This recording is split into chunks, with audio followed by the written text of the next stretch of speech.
Hello students, I am Assistant Professor Ishwari Pardeshi and I hope you all are doing well.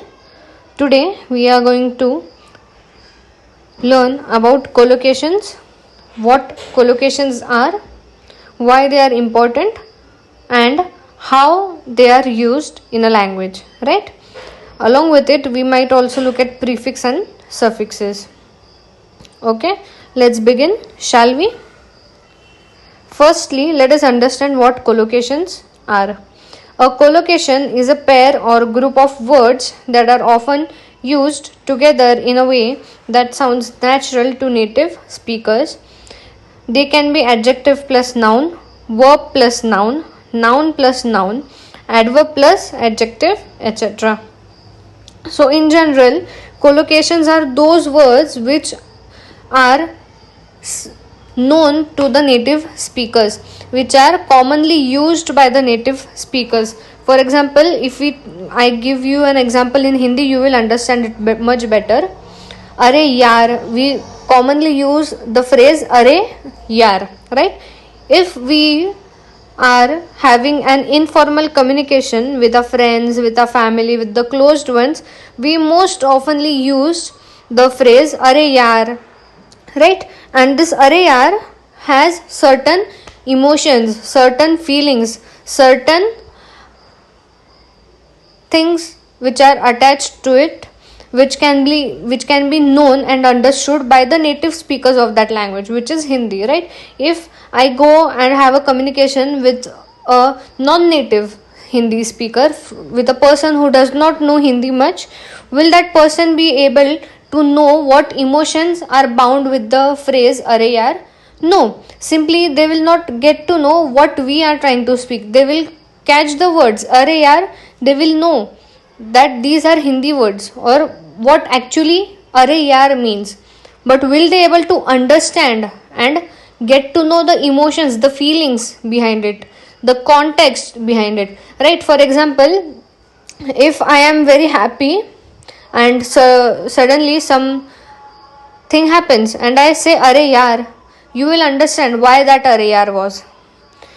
If we were winning a match and I loudly say are yaar, you will understand the emotion behind it, the feeling behind it.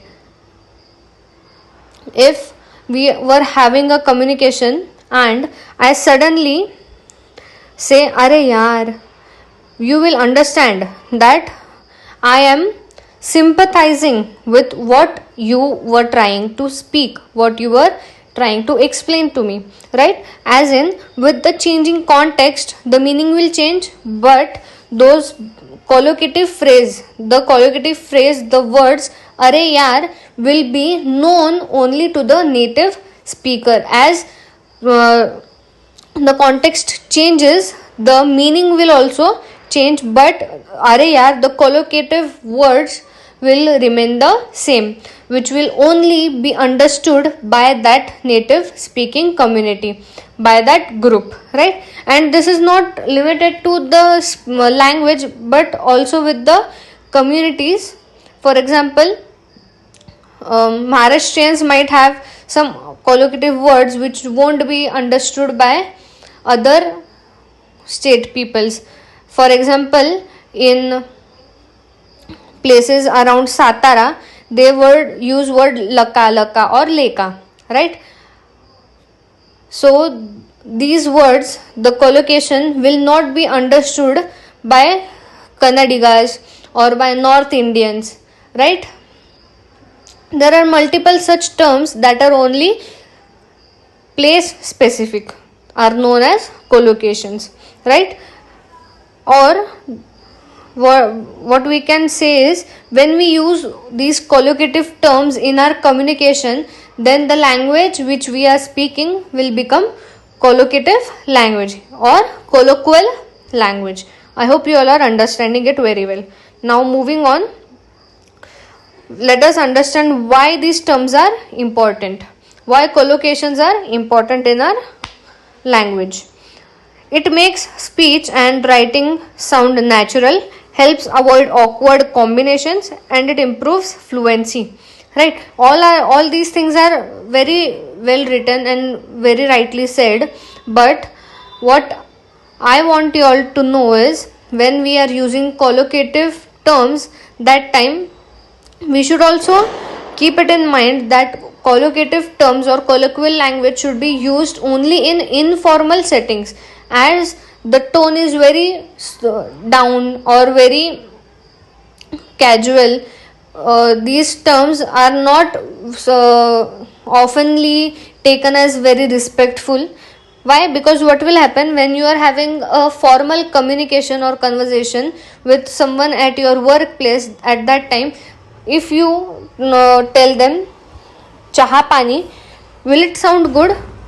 No. But in Marathi, chaha pani means having tea and water, or simply some refreshment, or it can also mean to do some settlement, money laundering, not money laundering, but giving some money to get the work done quicker, right? So if we are using such words in a formal setting, that time things might not sound good, or the relations might affect with that. So always keep in mind that colloquial terms or colloquial language is always used among the closed ones, among the family members, with your friends, with the people who you know are, or with the people who you have good relations with, right? So then there are a few types of collocations given here. First one is the adjective plus noun. I hope you all are aware of the parts of speech that we have in our English grammar. First one is adjective plus noun. Next one is verb plus noun. Next is noun plus noun, followed by adverb plus adjective, verb plus preposition, and noun plus preposition. Let us move on to the examples so that you understand it better. One thing that I would like to mention here is that when we use colloquial languages, the language sounds very simple and it does not have that strong voice or credibility, right? So if you speak in a colloquial language in a formal setting, at that time your words might not be taken with that much depth. It won't sound credible, right? The language is very simple, toned down, right? So mostly these colloquial terms are used when we are having an informal communication, right? If you want to sound very informal, want to have a very light conversation with simple words, simple meaning, easy to decode, does not have much of a confusing and complex structure, then you can go with colloquial terms. But if you want to write formal letters, want to have formal communication with someone at your workplace, then you might surely avoid colloquial terms and go with the formal tone and formal words, right? Moving on, the first one here we have is heavy rain, right? There are given few examples. The first one here, they have the match was cancelled due to heavy rain. The sentence is very simple and easy to understand and easy to decode. We understand, right? Due to heavy rain, the match was cancelled.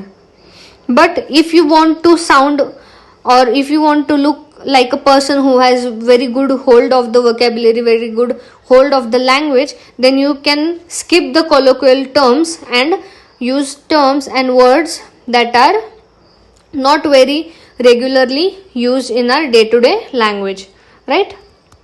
The match, for example, let's have a look at the next sentence. Here you will understand the difference of how same meaning can be given to a sentence with the use of two different words, with the use of colloquial language and a tone which is formal, right? The first one was the match was cancelled due to heavy rain, where we used colloquial terms. The next one is the match was called off The match was called off because of the torrential downpour. Right? Here we have not used colloquial terms. What the colloquial term was? Heavy rain. For it, we have replaced it with torrential or torrential downpour. Right? Here the sentence sounds very formal, very strongly put together, with the proper vocabulary, with the words that are not similar from what we use in our day-to-day life, right? So we can easily make out the difference here, right? You also understand how good it sounds when we do not use formal or the colloquial terms, right? If you want to make the communication very simple, toned down, you can use colloquial language, colloquial terms, all right? And if you want to sound very formal, very put together, or if you want to showcase the vocabulary or the hold of your language, you can go with the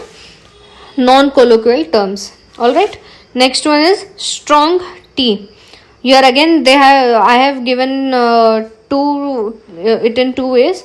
First one with the use of colloquial terms followed by non-colloquial terms. Let's read it out. I prefer strong tea in the morning. This has colloquial term strong tea. The meaning here is that the person likes to drink strong tea which has strong flavor of the tea powder, right? Which has extra tea powders or tea leaf in general, right? Next, in the next sentence, we haven't used any colloquial terms. Let's read it out. I like my morning tea brewed very strong. So you can make out the meaning which is same in the both the sentences, but in the second sentence what is happening, we haven't used any colloquial terms, and because of that we can see that how sentence has a strong message here and how strongly it is coming out that the person who is speaking these words has good hold of the vocabulary and has varied vocabulary, right? Next we have make a decision. Again it is both done both ways. Let's read. It's time to make a decision about your career. Next, it's time to decide about your career. Did you all find the difference? I hope you all surely did. In the first sentence, colloquial terms make a decision was used, and in the second one, without the colloquial terms. Here in the second one, we can see that again it is very formal, very toned up. Next example, give advice. Again, it is done twice. First with the colloquial language and secondly without it. Let's read. The teacher gave advice to the new students. Next sentence. The teacher offered guidance to the new students. Gave advice and offered guidance. Gave advice sounds very similar, very known, and words that are usually used in a day-to-day life, right? But offered guidance sounds very different and not generally used in a day-to-day language, right? Next is fast food. Again it is done both the ways. First one, we stopped for some fast food on the way home. Next, we grabbed some quick takeaway on the way home. See, you can see instant game up, right? There is upbeat in the language. You can instantly feel the change with the tone that forms because of the use of colloquial terms and because of not using the colloquial terms. Next one, pay attention. First, you must pay attention during the lecture. You need to focus during the lecture. Next one, deeply disappointed. The original sentence is, she was deeply disappointed by the results. But if we do not use colloquial terms, how will it sound? Let's see. She was extremely upset by the results. Right? Next one, break the news. He didn't know how to break the news to his family. Break the news as in how to tell to the people that something mishap has happened. He didn't know how to tell his family the news. Catch a cold.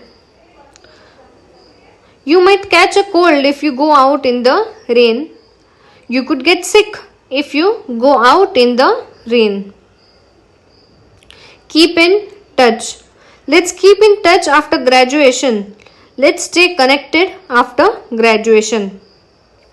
I hope you all have understood by now how difference is brought in the language with the use of colloquial or collocations, right? Colloquial terms or collocations, and it totally depends on person or on you as a speaker what you choose. Even if you choose colloquial terms, there is nothing good, nothing bad. Even if you don't choose to speak in the colloquial language, then also there is no problem. But what I think is, if you want to keep the communication or conversation very low key, very toned down, very informal, then you can always go with the collocations. But if you want to make a difference or put down or give some, what we can say, or make an image of yourself in front of people, then in a formal setting obviously, then you can always go with the non-colloquial language. I hope you all have understood by what colloquial terms and colloquial language is. In the next video, we will also learn about prefixes and suffixes. Thank you for watching.